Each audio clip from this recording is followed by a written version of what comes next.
దేవునికి స్తోత్రం. చూడండి, ఇక్కడ మనము యోహాను సువార్త 3వ అధ్యాయము 16వ వచనములో దేవుడు లోకమును ఎంతో ప్రేమించెను. లోకములో ప్రతి మనిషిని కూడా దేవుడు ఏం చేస్తున్నాడమ్మా? ప్రేమిస్తున్నాడు. కానీ మనిషి దేవుడిని ప్రేమించట్లేదు కదా. మనిషి దేవుడిని ప్రేమించలేదు. దేవుడిని ప్రేమించడానికి కూడా మనిషి దగ్గర ఏముందంటే, నాకేమొచ్చింది, దేవుని నమ్ముకుంటే నాకేమిస్తారు? ఏమన్నా ఇస్తారా? నేను కూడా నమ్ముకుంటాను యేసుక్రీస్తుని, ఏమన్నా ఇస్తారా? ఎవరిస్తారు? అదే ఎవరైనా తెల్లోళ్ళు కానీ నల్లోళ్ళు కానీ ఎవరైనా ఇస్తారా? అంటే ఇస్తేనే నువ్వు ఆయన నమ్ముకుంటావా? దేవుడు ఏమన్నా ఇస్తాడా? మీ ప్రభు ఏమన్నా ఇస్తాడా ఆయన నమ్ముకుంటే? అవును ప్రియులారా, ఈరోజు మానవులు ఎలా ఉన్నారంటే, స్వార్థపూరితమైన దేవుని ప్రేమ యొక్క గొప్పతనము తెలియక, దేవుని ప్రేమ యొక్క లోతు తెలియక, దేవుని ప్రేమలో ఉన్నటువంటి నిస్వార్థమును గుర్తించక, కలంకము లేనటువంటి ఆ ప్రేమను మనుషులు గ్రహించక ఏమైపోతున్నారంటే, దేవుడి దగ్గర కూడా ఏం చేస్తున్నారు? ఆయన నమ్ముకుంటే నాకేమైనా బెనిఫిట్స్ వస్తాయా, ఏమైనా లాభం వస్తుందా అని చెప్పి. కానీ ప్రేమ కలిగిన దేవుడు మన కొరకు ఏం చేశాడో తెలుసా?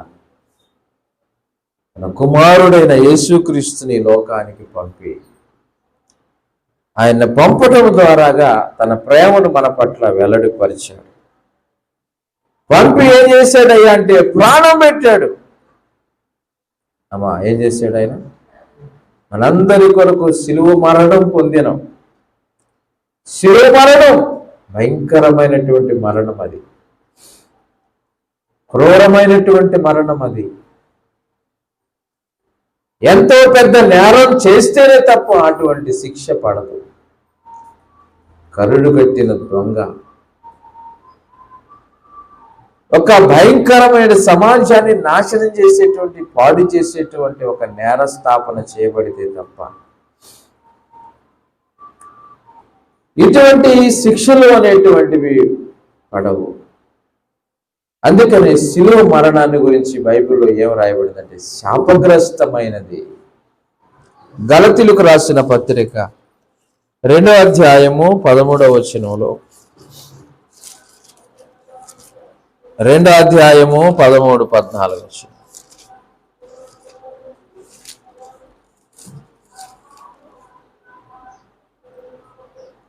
మూడో అధ్యాయము 13, 14.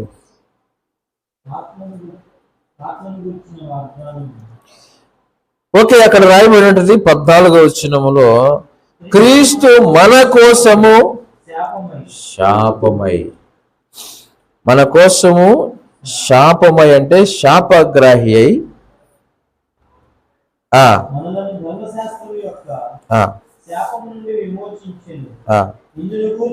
ఇందుని గురించి మ్రాను మీద వేలాడిన ప్రతి వాడు శాపగ్రస్తుడు అని రాయబడింది. మ్రాను మీద వేలాడిన ప్రతి వాడు కూడా, మ్రాను మీద వేలాడిన ప్రతి వాడు శాపగ్రస్తమైన వాడు. కఠినమైనటువంటి శిక్ష అది, కఠినమైనటువంటి శిక్ష. రోమా ప్రభుత్వ కాలంలో అలాంటి శిక్షలు ఉండేవి. కఠినమైనటువంటి శిక్ష అది, శాపగ్రస్తమైనటువంటి శిక్ష అది.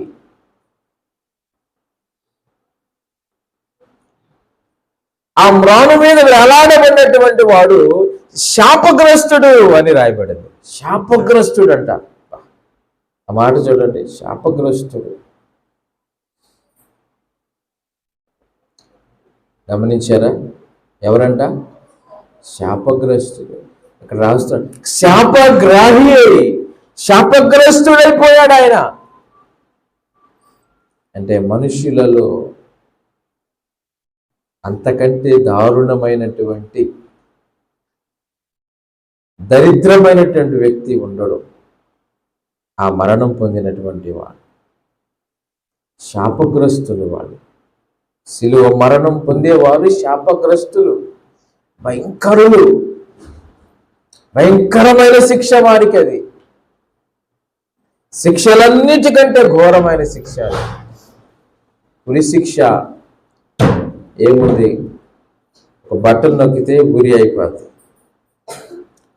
శిరచ్ఛేదనం, కత్తితో ఒక్క దెబ్బ గట్టిగా వేసేస్తే ఒక 10 నిమిషాల్లో ప్రాణం పోతుంది.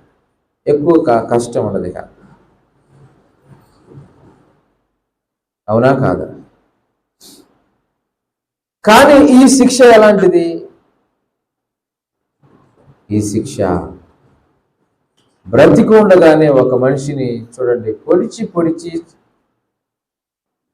అమ్మా, అది కూడా పొట్టలోనో గట్టిగా గుండెల మీద పొడిస్తే చచ్చిపోతాడు ఒక దెబ్బతో.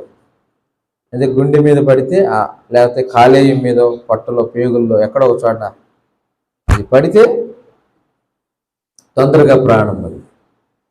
కానీ అట్లా కాదు. ఇది అరిచేతుల్ని మేకులు కొడతాం. అరిచేతుల్లో మేకులు కొడితే ప్రాణం పోయిద్దా?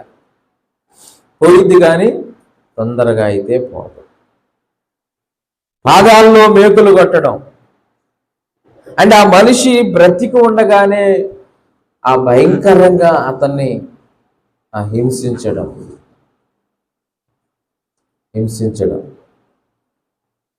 తల మీద ముళ్ళ కిరీటం పెట్టి తల మీద కొట్టడం, కొరడా తీసుకుని వీపంతా కొట్టడం, ఆ శరీరం అంతా కూడా చీల్చడం అనేటువంటి శిక్ష శాపగ్రస్తమైంది. బ్రతికుండగానే ఆ శిలోమ్రాను మీద వేలాడుతూ ఉంటాడు. కాకులు, గ్రద్దులు వచ్చి అతని మీద వాలుతూ ఉంటాయి. ఆ రక్తం, ఆ వాసన, ఆ గ్రద్దులు వచ్చి మీద వాలుతూ ఉంటాయి. ఆ బ్రతికున్న మనిషి యొక్క మాంసము బయటకు కనబడుతుంది కాబట్టి వచ్చి ఆ బ్రతికున్న వ్యక్తిని, మాంసాన్ని అవి భుజిస్తూ ఉంటాయి. ఒక ఘోరమైన శిక్ష అది. శాపగ్రస్తమైంది. ఆ వ్యక్తి శాపగ్రస్తుడు. అందుకనే ఊరికి దూరంగా తీసుకెళ్ళి ఆ యొక్క శిక్ష వేస్తారు. ఆ వ్యక్తి జన్మ ఎందుకో చూడండి, ఆ బ్రతుకెందుకు, ఆ పుట్టడం ఎందుకు అనిపించింది కదా. ఎంత ఘోరమైన మరణం. ఇలాంటి మరణం పొందింది ఒక మనిషి కాదు. ఒక నేరం చేసిన మనిషి అయితే తన నేరమే తనకు ఇలాగ చేసిందని అనుకోవచ్చు. ఇలాగూ మరణించిన వాడు సృష్టికర్త. హల్లెలూయా. ఎవరమ్మా? నోటి మాటతో సృష్టిని చేసినటువంటి సృష్టికర్త. నోటి మాటతో ఆయన ఇది కలుగునుగాక అంటే కలిగింది కదా. నోటి మాట చెప్పి చనిపోయిన వ్యక్తిని పేరు పెట్టి పిలిస్తే 4 రోజుల క్రితం చనిపోయినోడు ఆయన పిలిస్తే సమాధిని కూడా రద్దలు కొట్టుకొని వచ్చాడు, బయటకు వచ్చాడు. దేవునికి స్తోత్రం. అంత శక్తి, అంత పవర్ ఆయన మాటల్లో ఉంది. గుడ్డివాడు వచ్చి నాకు చూపునియ్యాయి అంటే జస్ట్ ఆయన తాకాడు. ఆ కన్నులను అలా చేత్తో ముట్టి తెరవబడు అన్నాడు, అంతే. ఆ గుడితనం పోయింది. ఆయన ఒక సృష్టికర్త, ఆయన క్రియేటర్.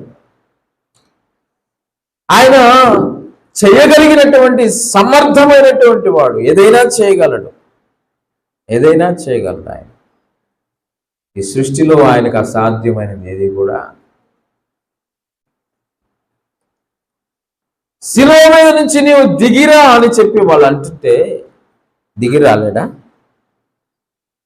నువ్వు దేవుని కుమారుడు అయితే శిలువ మీద నుంచి కిందకు దిగు అన్నారు. దిగిరాలేడా ఆయన? అంటే వాళ్ళు చెబితే దిగుతాడా? తన సంకల్పం ఉంటే దిగుతాడు. తనకు సంకల్పం లేదు, దిగాలనేటువంటి సంకల్పం తనకు లేదు.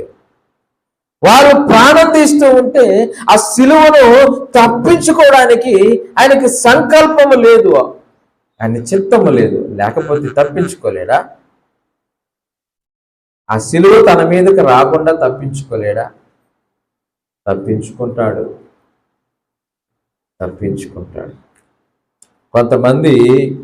కొంతమంది ముస్లిం సహోదరులు ఏమంటారంటే, యేసు ప్రభు నిజమే సిలువ పడ్డాడు, కానీ ఆ సిలువ వేయబడేటప్పుడంట అక్కడ ఆ సిలువ దగ్గరకు వచ్చేసరికి అక్కడ దాకా వచ్చాడంట. ఏంది? భుజాన్ని వేసుకొని సిలువని కొండ దాకా వచ్చాడంట యేసయ్య, ఈసా. ఆడికి వచ్చిన తర్వాత అల్లా ఏం చేశాడంట? రూపం మార్చేసాడంట. పేతురు రూపమేమో యేసు ప్రభుకి వేసాడు, యేసు ప్రభు రూపమేమో పేతురికి వేసాడు, శిష్యుడికి వేసాడంట. అల్లా ఏం చేశాడు? ఈసాని శిలువ మీద మరణించకుండా తెలివిగా తప్పించేశాడు. అబ్బా, భలే ఉంది కథ.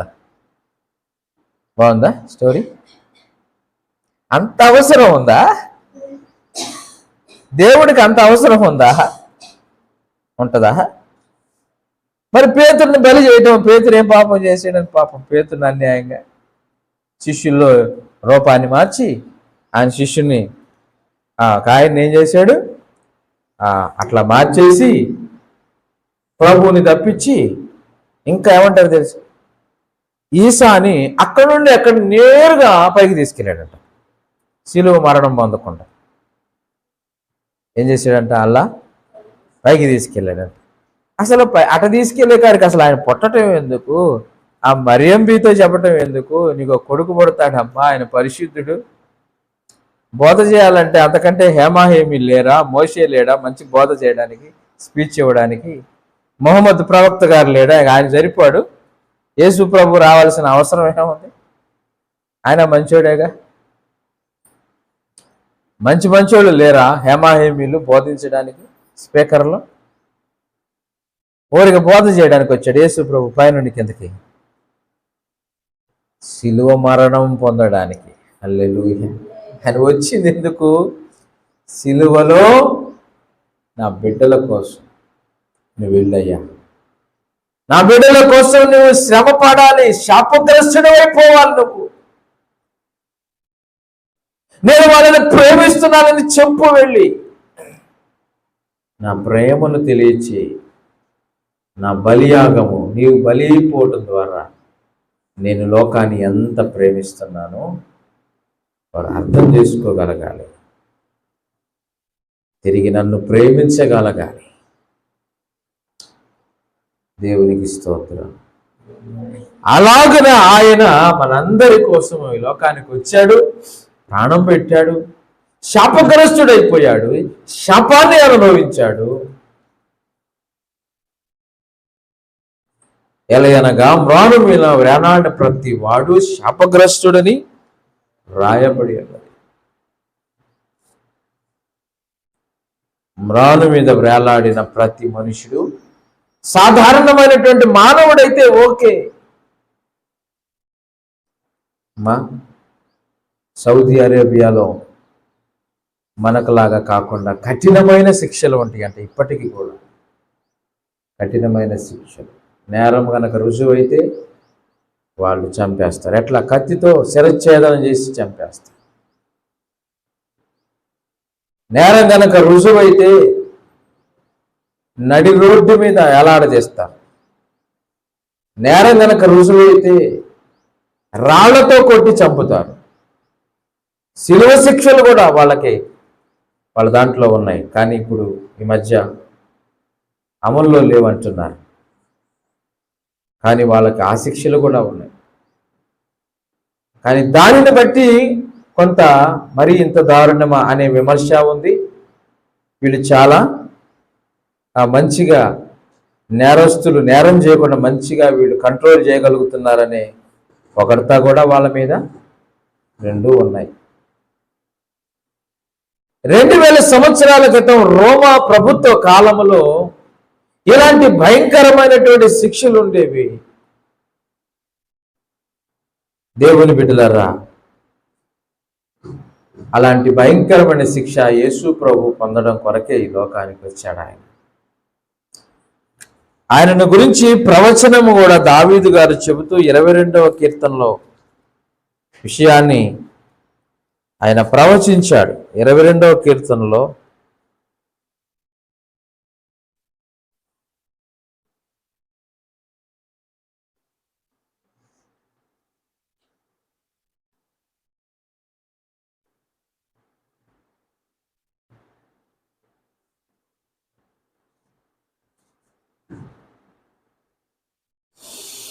పదహారో వచనము, కుక్కలు నన్ను చుట్టుకొని ఉన్నవి, దుర్మార్గుల గుంపు కూడి నన్ను వారు నా చేతులను నా పాదములను పొడిచి ఉన్నారు. నా చేతులను నా పాదములను, చెప్పండి, నా చేతులను నా పాదములను. యేసు ప్రభుకి ఏం చేశారు? చేతుల్లో పాదములను, 2 పాదాల్లో మేకులు దిగగొట్టి. ఇది ప్రవచనము. దావీదు గారు ప్రవచిస్తున్నాడు. ఈ కాలంలో యేసు ప్రభు లేడు. దావీదు కాలంలో ఈయనకి దాదాపు ఒక 800 సంవత్సరాల గ్యాప్ ఉంది. 1000 ఏళ్ల లోపు వ్యవధి ఉన్నది.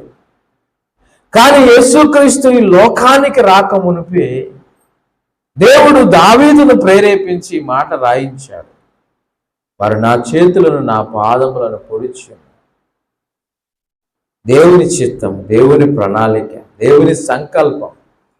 ఆయన సిలువ వేయబడడం, సిలువను తప్పించుకోవడానికి చేతగా కాదు. సిలువను తప్పించుకోవడం ఆయన చిత్తం కాదు. సిలువను తప్పించుకునే జ్ఞానము, శక్తి ఆయనకి లేక కాదు. లేకపోతే రూపాలు మార్చే పని చేయలేక, అసలు రూపం ఎందుకు మహిమైపోతే పోలా, అసలు అక్కడ లేకుండా. అలాంటప్పుడు ఆ సిలువ మరణానికి అర్థమేముంది? ఆ సిలువకు అర్థమేముంది? యేసుక్రీస్తు లోకానికి రావాల్సిన అవసరమే ఏముంది? అసలు ఆయన ప్రాణం పెట్టుటకే ఈ లోకానికి దేవుడు రచించిన రచన, ప్రణాళికను, చిత్తమును సంపూర్తి చేయడం కోసం, దేవుని ఆలోచన సంపూర్తి చేయడం కోసము యేసుక్రీస్తు లోకానికి వచ్చి ఆ భయంకరమైనటువంటి సిలువ మరణం పొందుకున్నాడని మనం ఆలోచన చేస్తున్నాం. దేవుని వాక్యం మనకు తెలియజేస్తాం. హల్లెలూయా, హల్లెలూయా. ఈ ప్రేమను నువ్వు గ్రహిస్తున్నావా? లోక ప్రేమ ఒక స్వార్థపూరితమైనది. యేసయ్య ప్రేమ నిష్కలంకమైన ప్రేమ. హల్లెలూయా. లోక ప్రేమలన్నీ కూడా ఏమవుతాయి? మాయమైపోతాయి. చూడండి, చివరికి ఎక్కడ దాకా అంటే మన ప్రేమ, మనుషులు ఎక్కడ వరకు రాగలుగుతారమ్మా? ఎక్కడ దాకా అమ్మా? శ్మశానం వరకే రాగలుగుతారట. ఎక్కడ దాకా రాగలుగుతారు? ఎంత ప్రేమ ఉన్నా శ్మశానం వరకే. తర్వాత ఇక మర్చిపోతారు, ఇంకా తర్వాత విడిచిపెడతారు, ఇంకా రారు, వెంట రారు. దేవునికి స్తోత్రం. కానీ యేసయ్య ప్రేమ యుగ యుగాలు ఉంటుంది. ఎప్పుడు దాకా? యుగ యుగాలు ఉంటుంది. యుగ యుగాలంటే లెక్కలేదు కదా. ఎన్ని సంవత్సరాలైనా లెక్క. అంతము లేనటువంటి జీవితము, అంతము లేనటువంటి ప్రేమ ఆయనది. దేవునికి స్తోత్రం. ఏ ప్రేమ గొప్పదో ఆలోచన చేసుకో. ఏ ప్రేమ కావాలో ఆలోచన చేసుకో. ఏ ప్రేమను హత్తుకోవాలో